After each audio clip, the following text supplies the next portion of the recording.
Қараңыздар, енді мен директор званиясынан ары қарай статустарды түсіндіріп өтейін, маркетинг план бойынша. Мынау сіз астыңыздан бір активный кісі келіп, өз күшімен 500 балл жасады. Мына жерде енді астына команда құрып, суммарно 500 балл шығарып, астындағы веткалардан пысық активный қыз келіп, өзі директор ашты. Енді сіз мынау астындағы директордан доход алу үшін сіз мына жақтағы басқа веткаларыңыздан суммарно 500 балл отрыв шығаруыңыз керек. Осы жердегі басқа веткаларыңыздан суммарно минимум 500 балл отрыв шығаруыңыз керек.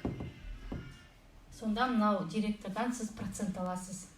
Бірінші линиядан, всегда бірінші линиядан 10% түседі доход. Отрыв. Негізі отрыв 750 балл жасаған выгодно. Себебі уже $50, $50 бонус түседі. Бонус. Егер де отрыв всегда 750 балл жасап жүрсек, $50 бонус түсіп отырады. Енді қараңыздар. Уже сіздің астыңыздан бір директор шықты, отрывыңыз бар, минимум 500 балл.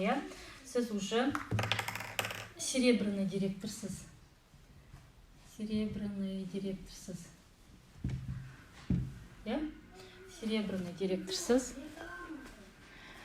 Қараңыз енді, серебряный директор, бір директорский веткаңыз бар. Отрыв 500 балл. И ЛТО 50 балл. 50 балл болады. Және де ГО, групповой товарооборот, 1000 балл.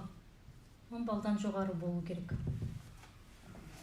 Сонда сіз серебряный директорсыз.